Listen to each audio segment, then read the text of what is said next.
Hey guys, thanks for joining us. We'll be starting in just a few minutes. We'll get the developers in here and we'll start showing off some gameplay for Halcyon 6.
Alright, hello everybody, thank you for joining us today. We're going to have our developers here from Halcyon 6. I'm going to get them in here and you guys can meet them and type your questions in the chat. We'll be taking questions from there and we'll be showing off some gameplay for Halcyon 6.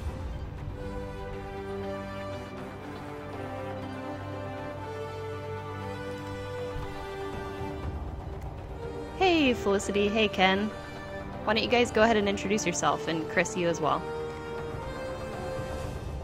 Hi, can you guys hear me okay? Yeah. Oh, great. Hi, I'm Ken Cito, the co-founder and CEO of Massive Damage. We're the guys that made Halcyon 6.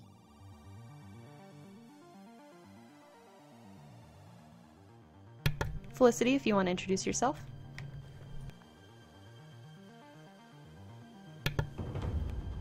Do we lose Felicity? It's that darn push to talk.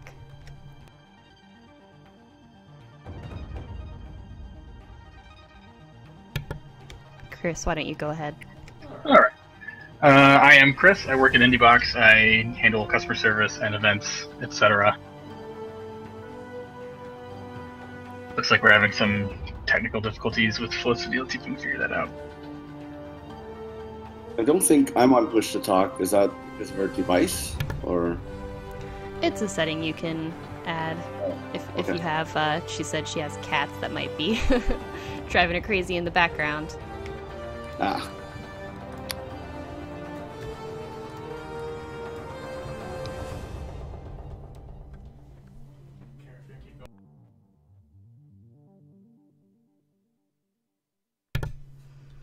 So I went ahead and went through the prologue and have 2 officers now. And I'm going to be showing off some gameplay. So far, everything I've played of Halcyon 6 has been a blast, and I'm happy to kind of start back over from the beginning and maybe correct some of the mistakes I made the first playthrough.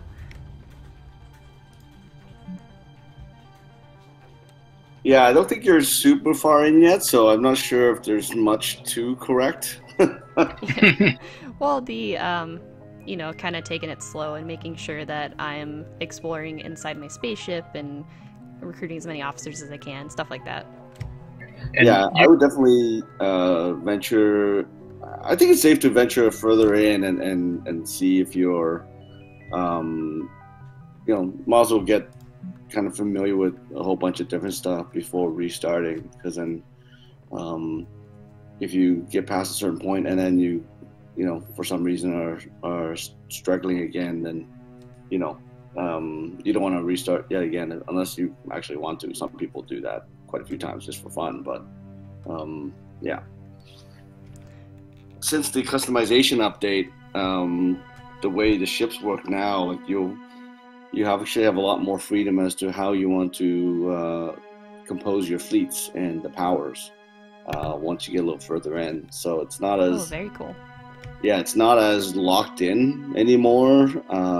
So there's less of that. Oh, I made some really bad mistakes in hiring this and such an officer and that and that.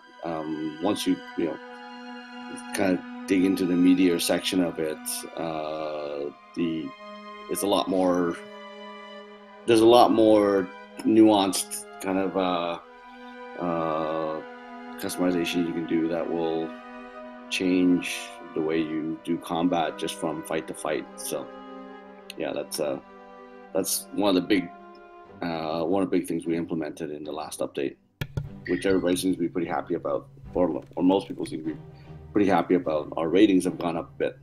Cool. Yeah, this is my, I guess, second exploration on this playthrough. I've got Carlos here. He's apparently very afraid of all sorts of things, and I think I'm going to have him swear to kill every last leecher and see what happens. Nice. So he swears that nobody in to nobody in particular that he'll hunt down every last leecher on the station. Cool. Thanks, Carlos. So you got some experience for that. I assume this is Carlos of IndieBox. Oh, yeah. I'll get into the officers in just a second. Uh-oh. I will say, when James, our boss, was playing through this the first time, I think that he might have been going for a fastest failure record. I feel like he was getting into selling people into slavery real quick. So Carlos here, he's expert in biomolecular theory. There was something in here, the reason why I decided to name him Carlos, who is one of my coworkers, for those of you not familiar with Carlos. So yeah, he is able to instantly recognize the presence of, is that amorphous alien beings hellbent on passing as humans, so he can just get them. It's great. I've heard that about Carlos. Yes. Oh, was that Felicity? Was she able to Am I audible now? Yes, welcome. I appeared. Sorry about that. Hello. No problem. Why don't you go ahead and introduce yourself? Sure. I'm Felicity Rogers. I was one of the programmers on Halcyon 6. And apparently I can be heard now, which is pretty good. An achievement. So this was my first officer. One of my favorite things about this game is all of the different bios for all the characters, just the kind of randomness of it. This one's pretty great. Chris, do you want to read it out since it's about you? It's about me? Yes. Oh, I thought this was a Commander Riker, maybe, type. I guess if this is me, looks like I was born in the middle of a warp jump, getting me the nickname Warp Baby. Deep-seated resentment from that fact led me to cultivate an almost impossibly optimistic disposition, while my inner thoughts are left only to myself and the counselor aboard the ship under my command. So, Corbane is definitely of the Riker stock, as you can kind of tell from the picture, with his manly beard and everything. I'm not gonna lie, I rename him Riker every time, so. Yeah, so what's interesting is I don't know how many people have picked up on this, is the Epic officers actually have their unique, they kind of have unique in-combat arcs.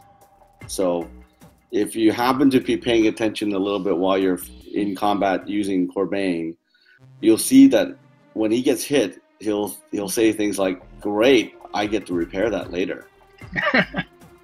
So it's very subtle, but each of the different unique, I guess, epic officers, legendary officers, do actually say different things than kind of normal, generic, kind of non-legendary officers.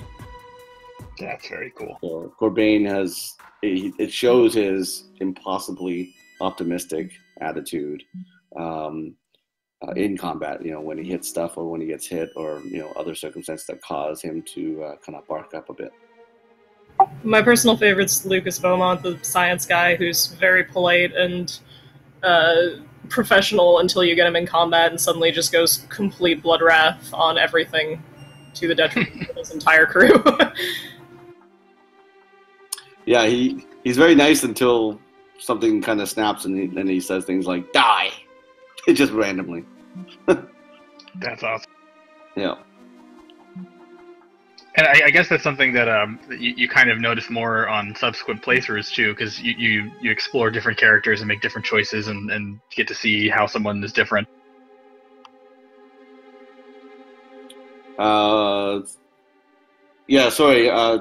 Yeah, the officers that you pick up, yeah, like they definitely will change the way you compose your fleets and determine how you want to,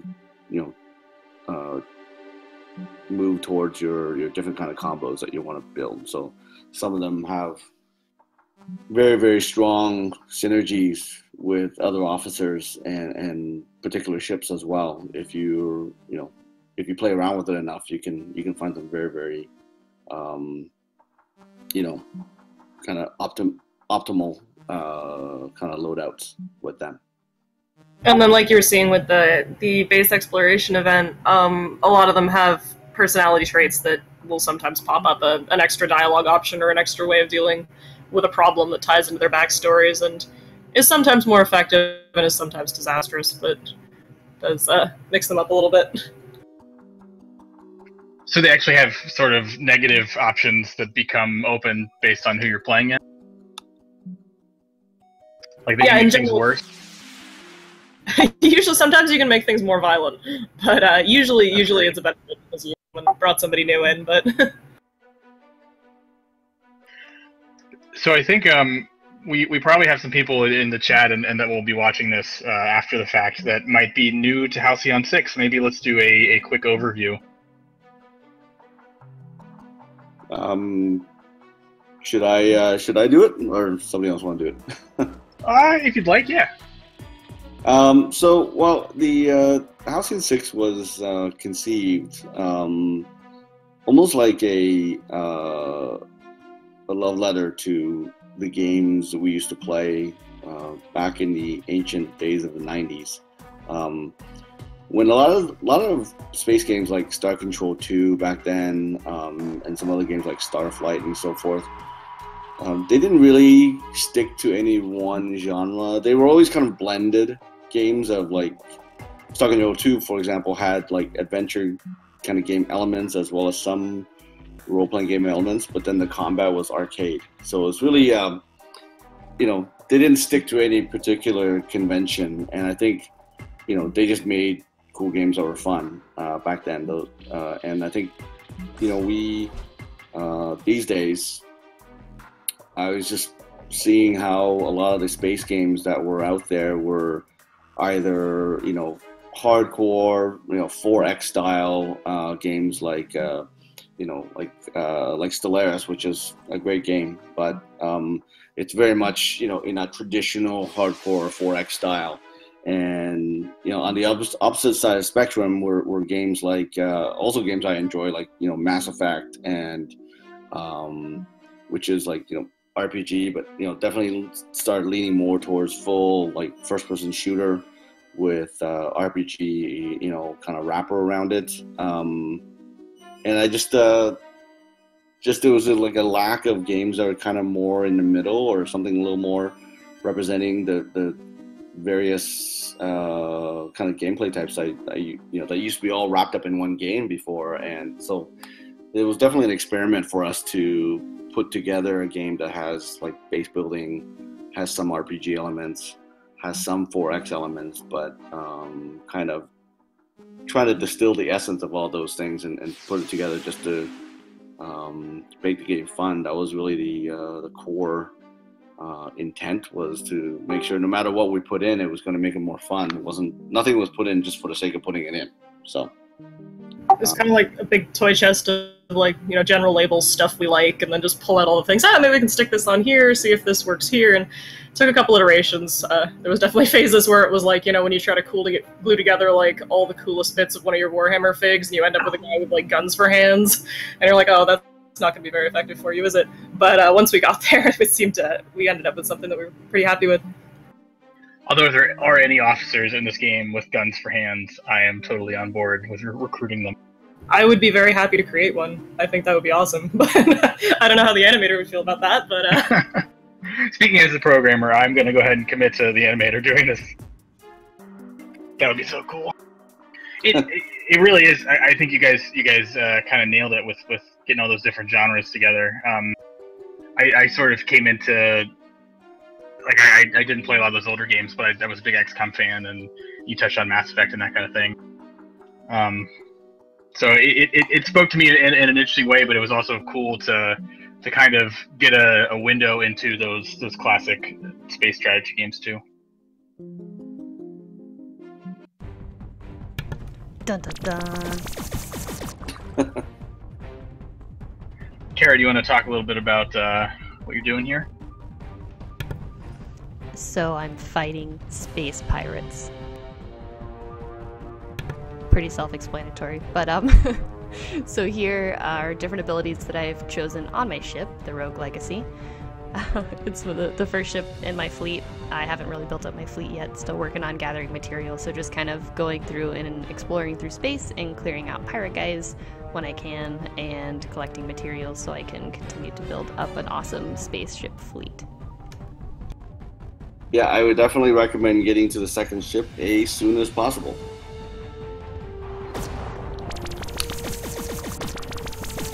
Oh, you're on one ship right now? Yeah, definitely second ship, and then third one as soon as you can. It really changes once you're chaining exploit inflict combos.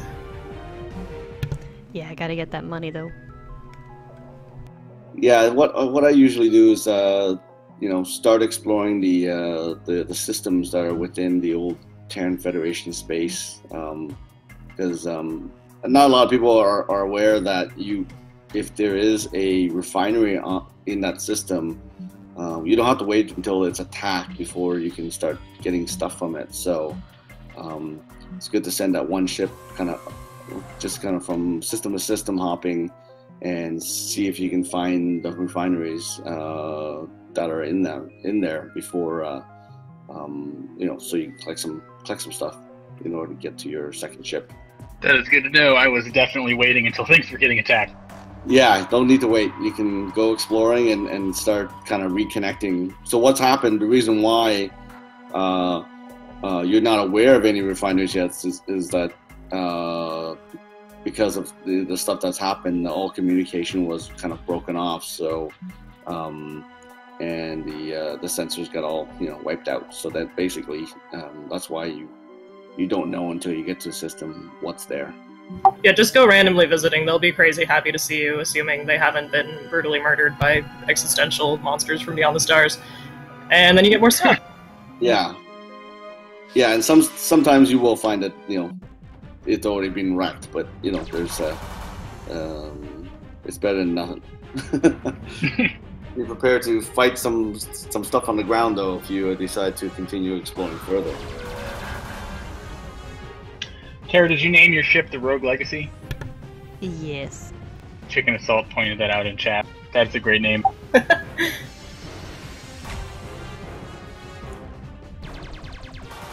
And if anybody in chat that's watching this live has any questions, feel free to throw them in there, and we will forward them.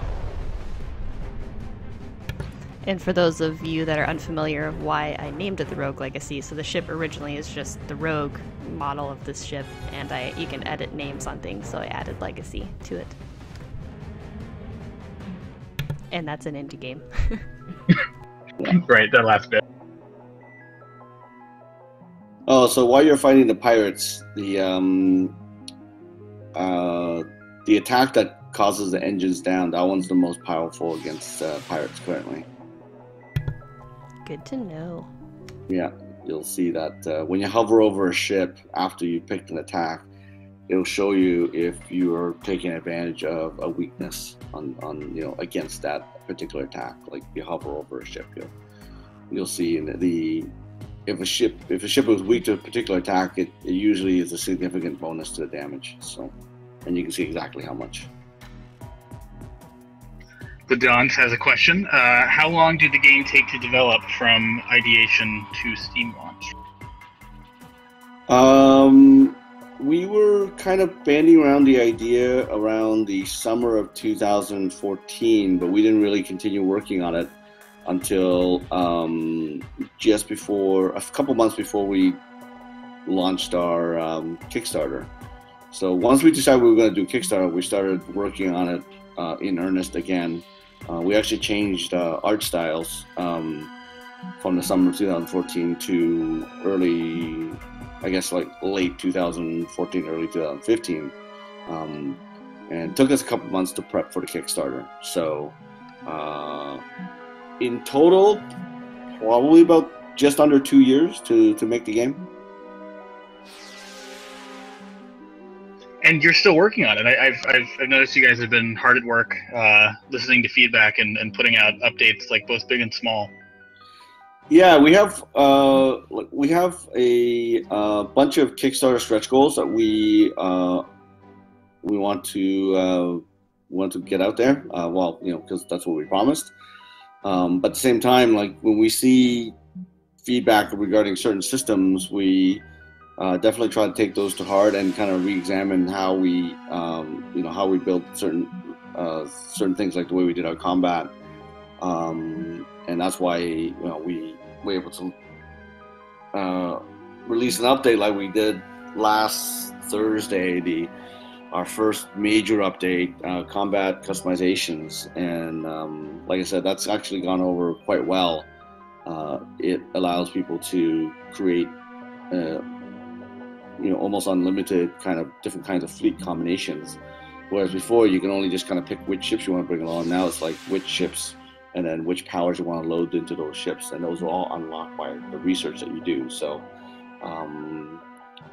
it definitely opens up a lot more strategy for people to play around with, and it really does change the game quite a lot. So we're happy we were able to get that out there. There's a few more system changes that we kind of want to do, but I don't think anything will be as expansive as the combat customizations one. That one felt like the biggest change that we were able to do.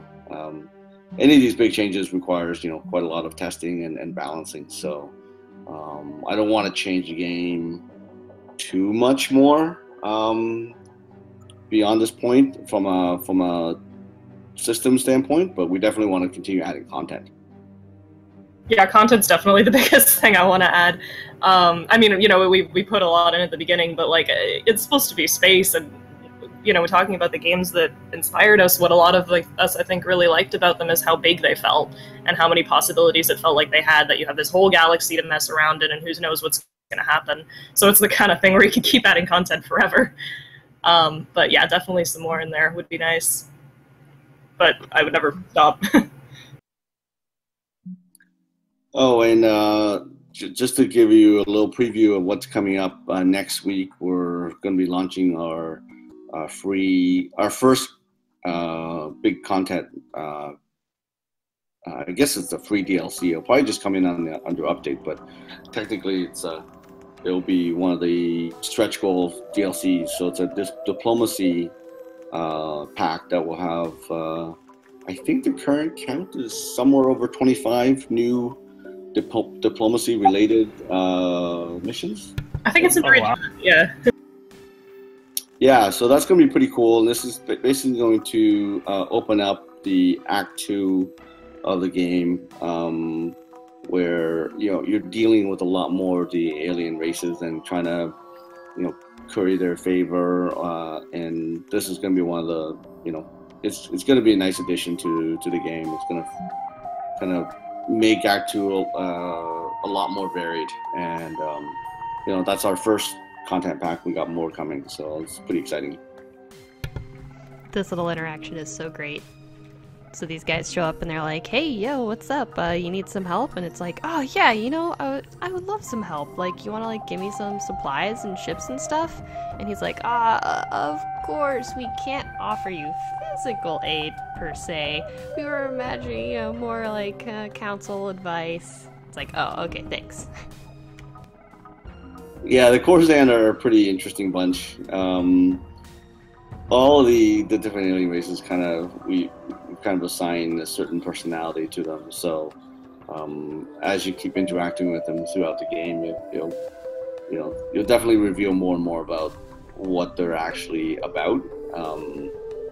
But I have a feeling these guys are a lot more blustered than they are, For the most part, you just learn that the entire universe is absolutely full of jerks. Yeah, That's a good way to put it. Spoiler alert. Yeah, That's great. A lot of dishonest people. Yeah. Oh, I just saw that Chicken Guy 5. We have two viewers with chicken in their names. It's kind of funny. We do. Yeah, that's a lot of chicken in one. Chicken Guy 5 says, "Why did you limit damage on boss ships? Does not contradict the whole point of building up combos."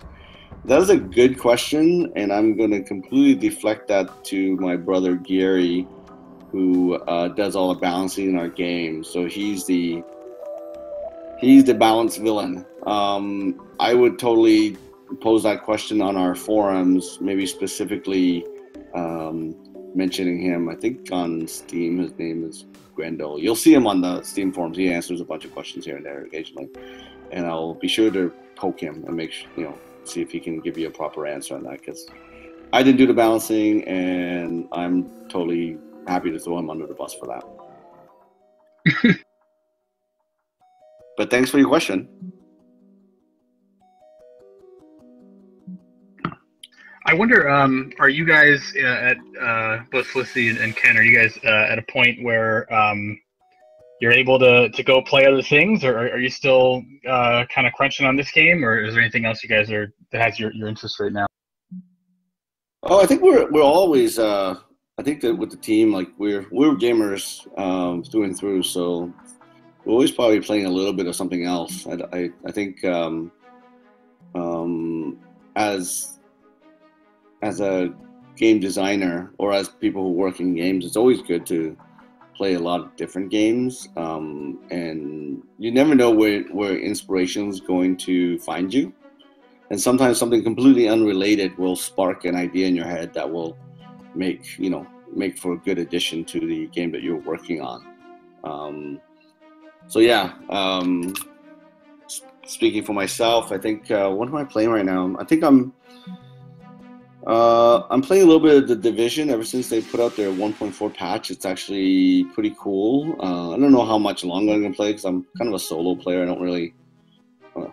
That's one thing I don't have time for, is to coordinate with a guild or with other people for playing games. My gameplay time is always super random, so priority for me is just to get into something, have some fun, and get out. Sometimes only after like 20 minutes or half an hour, I can enjoy a little bit of gaming time, but it's so random that I can't really coordinate with other people. So I solo everything. I solo all the MMOs I tried. I solo so Division solo a little bit, little random matches of Overwatch, and I'm trying to get some progress in Deus Ex Mankind Divided, which is pretty cool. I've been playing. God, what was the last thing I played? I've been playing a lot of RimWorld lately, actually, since the most recent update. I played a lot of like Dwarf Fortress back in high school, which should give you an idea of how often I went outside in high school. Nice. But I'm liking RimWorld as a kind of slightly more accessible alternative, and also I seem to be mildly less horrible at it.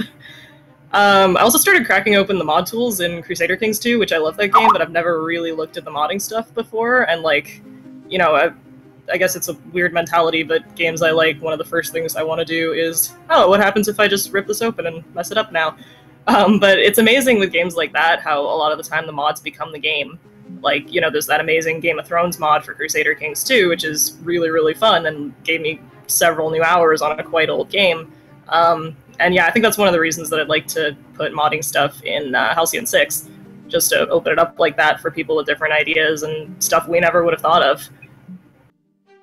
It feels like a game that's very, or could be very accessible for some kind of mod thing. It's a system. You don't need necessarily like super in depth. You don't have to design the game from scratch, right? You can just kind of get in and add content. Yeah, that's the hope for sure. Yeah, we included in our Kickstarter goals were mod tools, so that's definitely something that would be really nice to happen. Very cool. And I think right now a lot of the documentation is just like me swearing because something didn't go right, so that would definitely need some cleaning up first. But yeah, mod tools on our to-do list. We don't have a timeline for it yet, just because we're trying to get some of the other stuff kind of done and cleaned up. But we're hoping, we're hoping sooner than later. I'd love to get a tool out that is friendly enough for people to just jump in and start making some cool stuff, even if it's just like ship reskins or some minor changes. That'd be kind of cool to start seeing our community do some interesting stuff with it. So this is Carlos's first combat interaction. He has his own ship now, I noticed. Yeah, get him, Carlos.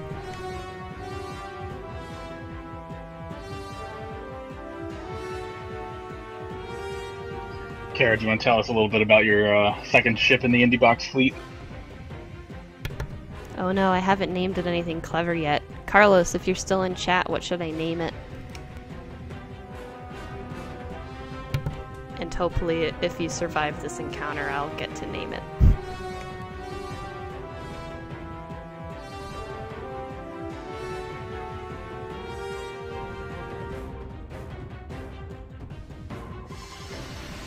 I think with these puny ships, you don't need to deliberate too long on the attacks. You can just early game, you can kind of just spam a little bit. Take one ship out, then take the other ship out. Yeah, one thing Chris probably knows from my days of playing X-Wing and stuff is I am the queen of deliberation, no matter what. I must do like the most perfect attack or whatever it is. So what just happened on the screen is both the officers kind of did a little bark. Like I said, we deliberately didn't want to leave it staying on the screen too long, so it kind of just clusters up the screen. But if you do pay attention, they do say their own unique things, which is hopefully fairly amusing most of the time. Yeah, I think the chatter is pretty great.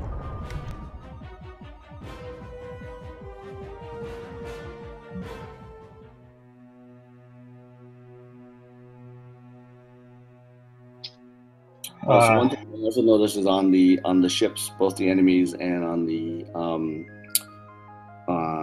the Terran ships is that I think there's 3 damage states for the ships. So they get as their health gets beaten down a bit, you'll see that they start looking more and more messed up.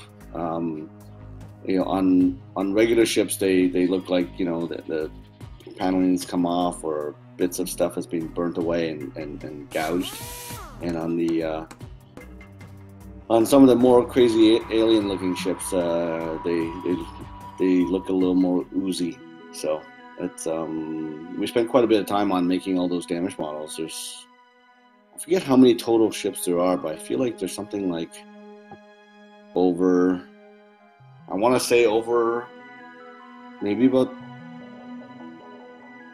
200 ships in the game, and they each have damage states. So that's like maybe 600 individual sprites for each of the ships and their damage states. And we also made sure every alien race, and we kind of include the pirates in this as well, because they have their own unique ships. So every faction in the game has their own unique ships for each class of ship that they have, and progression for each of them. So science ships for the Corzan, or science ships for the Collective have like how many tiers are there? 5, right, Felicity? Yep, 5. Sorry, had brief mic issues there. And then the different streams on the Terran ones for the different ship types. Yeah, so the Terrans have like multiple alternatives rather than they have like an alternate stream of ships as well. So there's double the number of ships per class per tier for Terrans, but for all the alien races, there's at least 5 per class, and then the damage models for them. So there's a lot of time spent on making those ships look pretty cool when they're almost completely destroyed.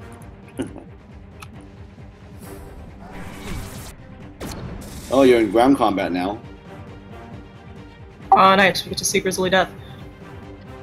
Yeah, we one other little Easter egg that I'm surprised that not many people have written about, which is slightly disappointing me because I was the one that asked to put it in, was so all of our ground combat deaths are really kind of gross and grisly, even though it's kind of pixelated. And in the options menu for the game, there is an option called Bloody Mess that's already checked off. You can't uncheck it. I don't think it says anything if you try to uncheck it, but I wanted to have something. I wanted to have it say something clever eventually. So, for any Fallout fans that are watching, that's what Bloody Mess comes from. There was a Bloody Mess option in, I think, every Fallout game, so we wanted to have that. Well, I wanted to have that in ours, but I also wanted to have it so you can't turn it off. And I'm sad that nobody's written about it. I don't know why anyone would turn it off, because, or red shirts or green shirts dying are kind of a requirement of the setting. I've seen a lot of streamers express some kind of concern on how gross it looked like when people died. So, I don't know. Well, we are about to experience that ourselves, I imagine. I'm not sure. I think you guys are okay now. I think. Well, I think you're gonna whip this guy. As long as I don't miss this, we got it. Yeah. Carlos, come on. Yeah. The cadets do not have good lives. Thank goodness. Maybe we can stall it a bit so that we can maybe see a Grizzly Death. But my people. They're just green shirts. They don't really have feelings. They'll be back in a future episode as a different character. Well, it's not only green shirts that die horrible deaths. Yeah, and remember, Carlos has sworn to kill every last leecher there is. Yeah. That's true. We wouldn't want to be out of character.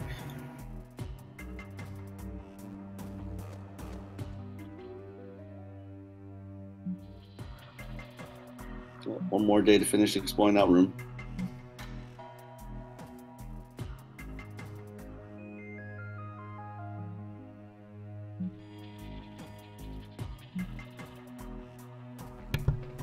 Should I build a dark matter multiplier or a materials multiplier? You can't build anything. You don't have enough stuff. Oh. You need to send that ship Womp around. womp. In the next Gather- room I do. You guys are a little delayed. Clearly dark matter, right? That's Well, so while I got you here, exit out of here for a second. Let me just show you something in case, I don't know if you missed this earlier. All Go right. press- Come back to star map. Okay. I want to show you this because other people may not be aware. So just kind of press escape and get out of here. there's a bit of a delay for us Oh, I watching. see. Oh, okay. We're getting lag. On the bottom right of the screen, you'll see 3 things with glowing numbers. All right. The first one is your quest log. So you click on the one that has 7 on it. Okay. It'll take a minute for it to show up in stream. Yeah, so you're going to see a whole bunch of missions that you have. And this is where, if you're looking for, like, what should I be doing now? There's a whole bunch of stuff you should be doing that shows up. And if you click on the expand the fleet mission, which is like basically the core mission that you have right now, it kind of tells you the order of operations that it thinks you should work on. So that way, you have an idea of like, what should I build? A matter multiplier? Should I build this? Should I build that? If you look on this quest, it tells you like officer academy is important because that'll get you your your 3rd officer. It's the basic how do I space quest. Yeah, and all the other ones are are other missions that you could be taking on as well. So it's up to you to decide your priority. But at least we put this one in there so that at least you know what to work towards in order to get your fleet up to 3 people as soon as possible. Ooh la la, Officer Academy finished building. We got some people to choose from. Oh, there you go. Nice. Ah, there you go. A little bit of time lag. Yeah. So I would just sit here and read through all of their bios very slowly and and enjoy them thoroughly, but maybe we should go a little faster. So we got engineering, science, and tactical. I have science and tactical already. Do you recommend just going ahead and getting engineering or doubling down on science Try to and get tactical? one of each first. Yeah, like once you get one of each, then you can be a little bit more creative. I feel like getting one of each first kind of lets you build up an easy kind of starter fleet. You can actually re-roll if you don't like the skills that come with that particular engineering officer. There's a little button on the top there that says re-rolls ×4. So it lets you kind of see other candidates if you're not too happy with the ones you're seeing. I've seen some interesting fleets going out with arrays of combos people have put together, but in general, I'd say one of each type tends to chain the best, so they can all work off each other and get the extra damage exploits. So it's a pretty good place to start. Yeah, with the customizations in place, like later on, play around a little bit, like having 1 science officer and say 2 tacticals, or 1 science officer and 2 engineering, or something like that, because you can create some pretty cool fleets by customizing the attacks that you're going to put on each one. But it's tougher to pull off right at the beginning. We saw some streams where people were putting 3 tactical officers at once, which means basically no healing whatsoever, no repairs during combat, which, as you can probably guess, doesn't bode too well past a certain point. Do rerolls carry over to the next time I choose officers? So if I spend them now, will that basically dig into future rerolls? Or I think you get a new set of rerolls every time you see new officers. all right, Yeah. so I have 3 more. I want repair, drone, overdrive, but I'm not about That's a Tim. good skill. Yep. He's not my man. I'm gonna reroll. Also, a reminder, if anybody's watching and has questions, feel free to throw them out, and we don't throw them away, but put them in the chat, and we will talk about them. So I was looking for a repair drone overdrive and hull breach and engines down, and looks like Winston might be my man. Let's see what else he has. Winston's the monk. Don't care so much about confused. So Winston, Winston, he actually gained widespread fame and notoriety when he personally manufactured the downfall of Lacerators, a much-hated pirate clan that was active in the Gemini cluster. This guy seems pretty cool.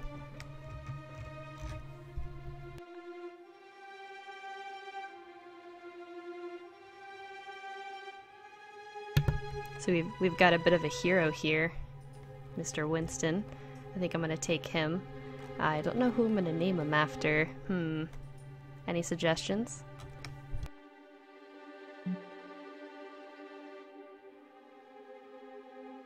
I actually hardly ever rename my officers. I always rename my ships, though. That's how I was playing too. I feel like the officers came to me with a personality already, and I was like, okay, you can remain who you are. My ship naming routine is kind of interesting. I don't know if anybody here has read any of Ian M. Banks' culture novels. It's a really good sci-fi series. And in this society called the Culture, it's an interstellar kind of, I guess, idyllic kind of society. All the ships have AI minds that run them, and they're sentient, basically AI beings that are living. They're living ships in a way, but even though the ships are constructed from metal and so forth. But they all have very interesting names that they give themselves. Sometimes they're just parts of phrases, and sometimes they're like There's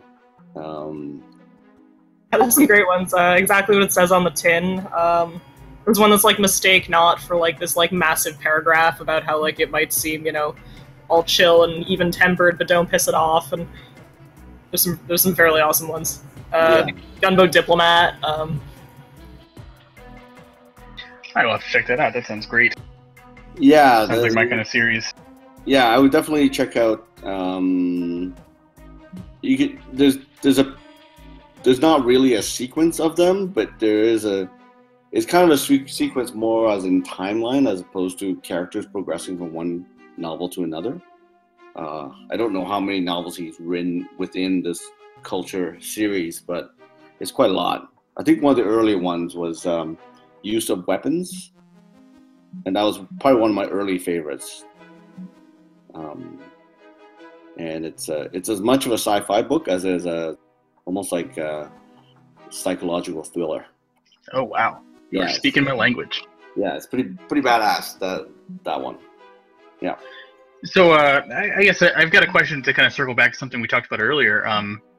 You guys were mentioning that you have new content in the works. I wonder, are you working on stuff to kind of add to the end of the game, or to kind of branch it out, like side stuff, or like a different campaign? Are you able to talk about any of that yet?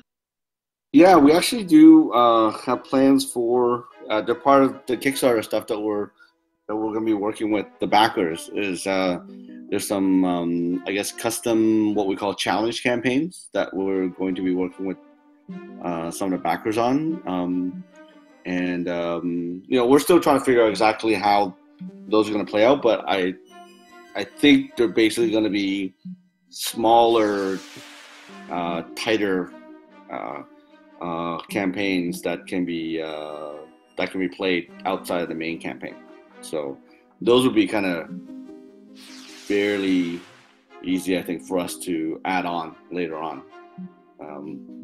Not just the ones that we work with the backers on, but our own mini campaigns.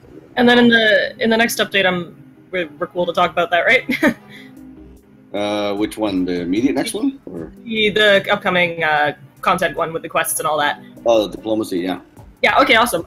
So most of the quests there, like, one of the things we noticed, as our writer, who's awesome, was putting it together, is that, like, pretty much any time he was writing one of the alien races, we'd all be messaging him being like, this was really funny. We really enjoyed reading this, thanks. And it seemed like a lot of people playing the game really liked it too. So this update's mostly about expanding interactions with them and, you know, going more into their backstories and their personalities and stuff like that, and also deepening the simulation with diplomacy with them, so that it's not just a result of combat. It's also how well you support them and how well your sort of play style lines up with their philosophy on life. And most of that's actually going to come in when the main plot of the game was being put together. It sort of broke down into a 3-act structure, and most of this is actually going to happen in Act 2. So we feel like that might, you know, help flesh out the universe and expand the sort of later half of the game once you've already got the basic mechanics down and you're kind of ready to branch out into all this lore stuff and into sort of managing this larger universe. And not just focusing tightly on keeping your little guys alive, although hopefully that will always be a consideration. Oh, speaking of keeping little guys alive, my guys at the Officer Academy were just freaking out because of the life expectancy of officers. Basically, everyone's dying, and they're like, ah! But Freddy got it. He got it. He was like, listen, guys, it's okay. You know, it's I don't know, it's a positive thing that everyone dies.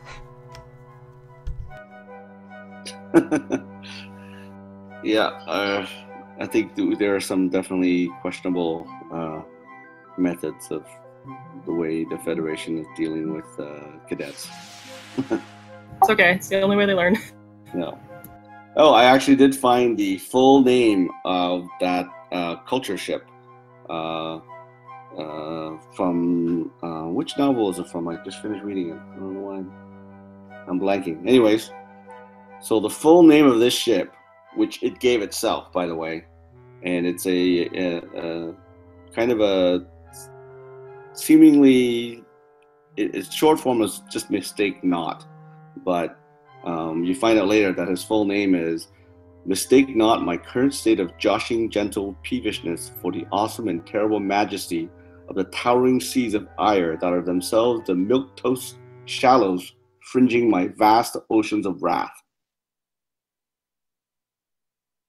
So, wow, that's probably tough to put on a business card. Yeah. So much less the side of a ship.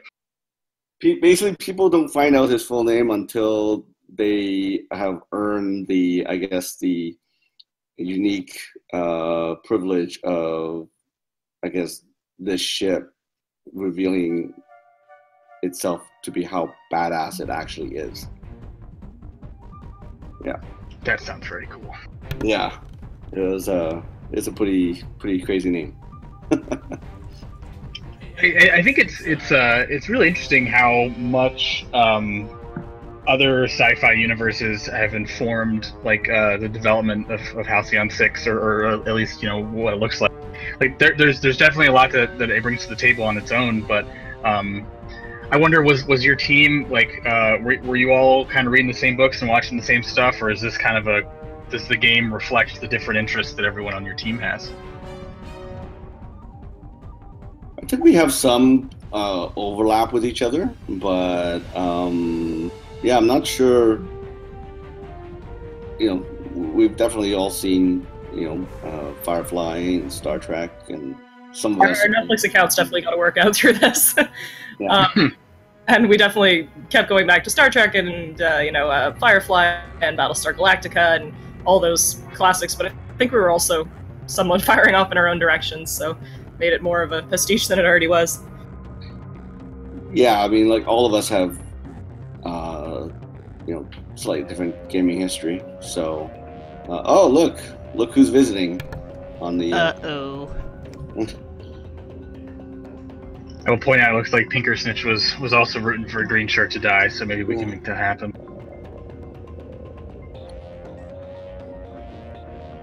I think anytime you see an alien with that many spikes and that many eyes, it probably isn't friendly, but that could just be premature. Prejudicial, who knows? Yeah. Just want to ask you to a tea party.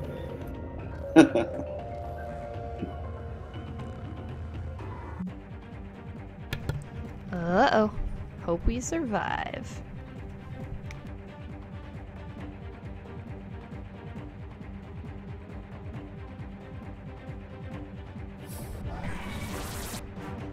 I like this. This encounter is basically just talking to yourself. I guess we fight now. I'm gonna try and wombo combo this. Funny. He always looks like he has a benign grin, but I think it's just a little gill underneath his neck. I know, I actually think this guy's adorable, but I feel a little bad. Yeah, he dies a pretty terrible death. Wow. Oh dear.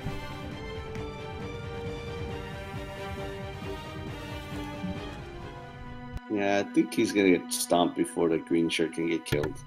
Yeah, I wombo comboed the exploits. Oh, that was gruesome. Oh man. That's just not very nice. I was even ready for it, and it was still The little brutal.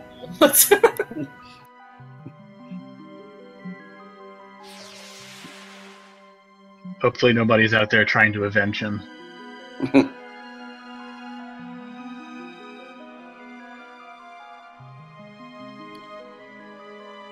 Oh yeah, so what I was talking about the influences, I think some of the games that we played were pretty heavy influences as well. Like we, Felicity is a fan of Crusader Kings, and we have Peter. The more spreadsheets it can have, the better. Yeah. Go to the summary. Yeah. Peter's a big 4X fan. I used to play Master Orion, but I think I'm too old and senile to get the new 4X games now. So I like the level of detail we have in Halcyon 6. It's kind of like our attempt at a 4X Lite, which it's just enough stuff to have some meaty interactions with the galaxy, not overwhelmingly so that you need spreadsheets. And like I said, for me, like I really enjoyed games like Starflight and Star Control 2 way back when. They just kind of threw in a whole bunch of stuff that they thought made sense for making a game feel like you're exploring space and doing a bunch of different things and talking to a bunch of different aliens. And I think that that's not a bad elevator pitch for Halcyon 6. Explore space, do a bunch of different things, and talk to a bunch of different aliens. One of the interesting things for me was seeing how, because obviously we were all coming to it with the grand idea of sci-fi game in space and coming at it with our various influences for that, but was seeing how the influences wound up making their way into gameplay. Like with the officers, I mean, in some of our first iterations, the officers weren't nearly as important as they are now. They were just, mostly little extras that you could toss on for bonus abilities and stuff like that. And then when we actually went back and started rewatching Star Trek and so on, it's amazing how literally nothing can apparently get done in Starfleet unless a main character's on screen.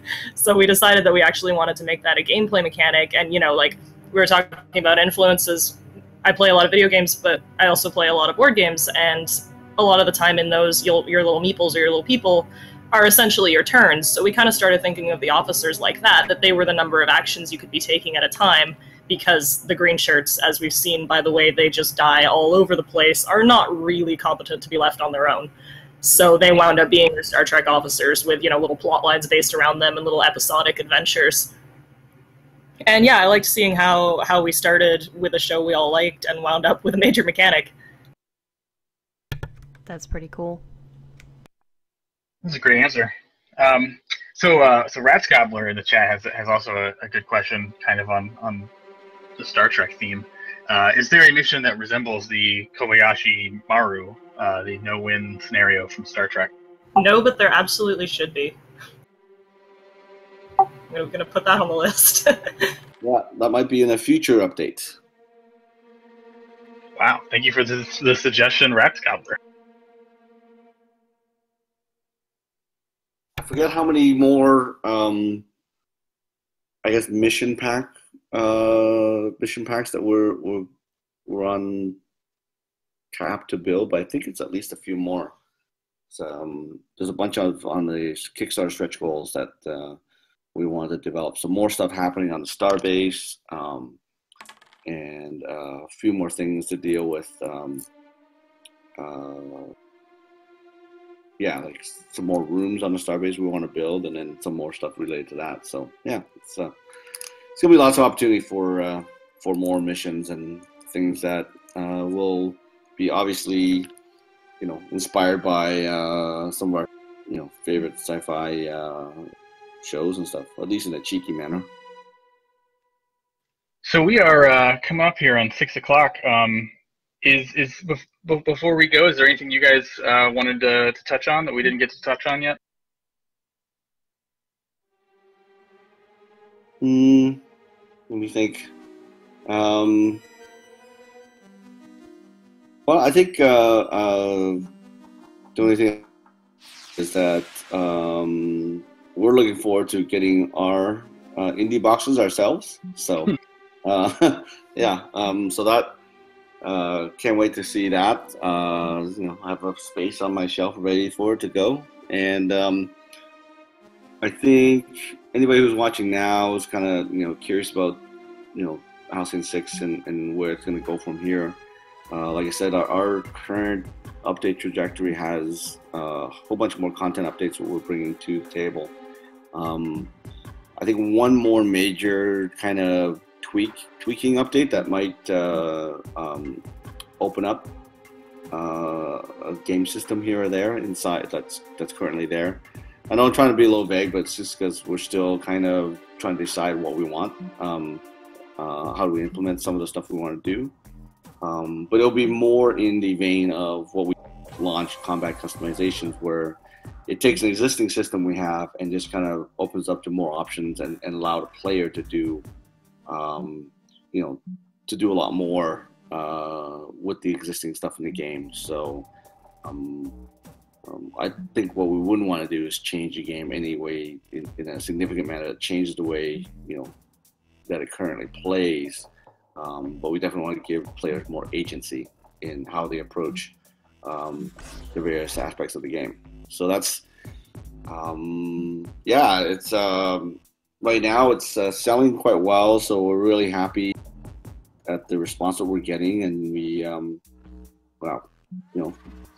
as far as the next foreseeable future, we're going to be continue to build more content for this. And once we start getting those mini campaigns in, I mean, the sky's the limit, I think, at that point. Yeah, it sounds like there's some very exciting updates coming. Kara, did you have anything? I guess if anyone in the chat has any more questions, we're probably going to be wrapping this up here in a few minutes, so go ahead and ask them now. Otherwise, I am just going to sit here and continue slowly exploring and hope that nothing bad happens. I saw that there were some people headed towards my ship, and hopefully with nothing but good news, am I right? Of course, there's nothing but good news in space. Yeah, everyone's just helping each other. Nothing bad's happening. Yeah. I'd recommend going and bugging the pirates, but that's just because I think they're funny. So. Yeah, I think once my third ship is built, I'm gonna go kill a bunch of people. I mean, aliens. I mean, pirates.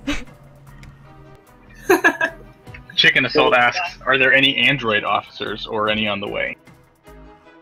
There are actually a very few at the end if you make friends with the Collective, who are the sort of Gestalt consciousness that went to war with the Terrans a long time ago, but they can be a little difficult to make friends with on account of said war. So, but yeah, definitely there's gonna be some more officers coming in. The Collective are actually on their way right now. Oh wow, it's gonna be awkward. Yeah, they're an interesting bunch. We try to take a lot of the existing sci-fi tropes and turn on its ear a little bit, just to change it up a bit. Yeah, they're definitely a fun take on the traditional hive mind. Yeah, yeah. They're super chipper. Here they come. Nope.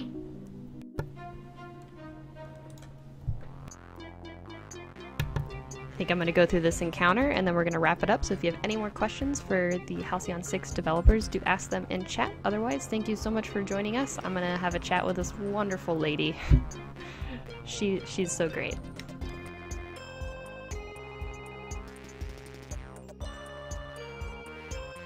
I really like the collective ship design. Yeah, I like the cute little boxes.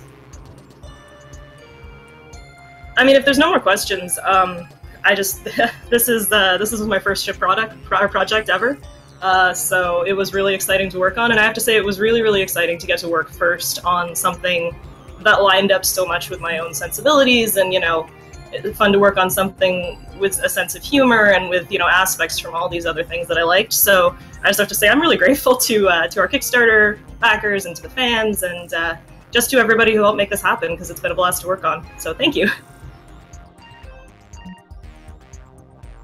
Yeah, well said. That's I think our whole team is very grateful that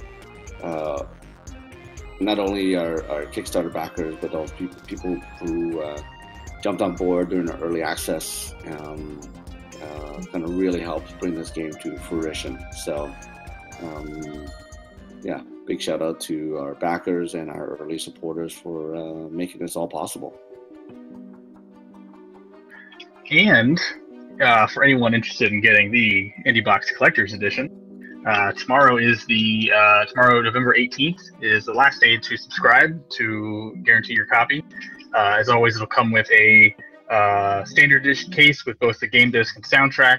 And then we work with the developers and come up with collectibles that will be a mystery until the box ships. So we got some really cool stuff lined up. Yeah, we're under orders to not talk about what's inside the box, but I thought what's inside was really cool. So we're very excited about it too.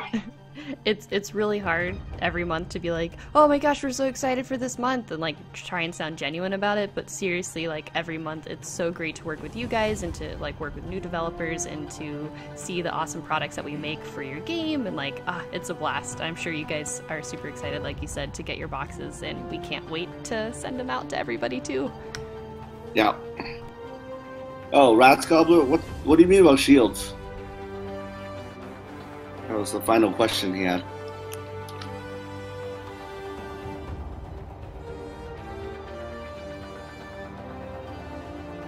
I think maybe he's talking about like, oh, the shields are down, like it's the first thing to go in any fight. Like you hear people in the bridge talking about the shields going down. But like every single time, so you kind of wonder why they even have shields, because apparently they like chuck a peanut at them and they immediately explode. If you can divert all power to shields, why don't you just do that? All the time, yeah, just float through space. You don't need any power to just float through space, so divert it all to shields. Yeah, I don't think we have any plans to put shields in the game per se. There's powers in the game that add temporary shields or deflection, so that kind of basically was the way we decided to implement it. So what you're saying are the shields are down. Yeah, or it's just more active that way. So it's like, so right now I want to basically shield ourselves at the expense of doing something else, and that makes a lot. I think that gives us a bit more strategy approach to this.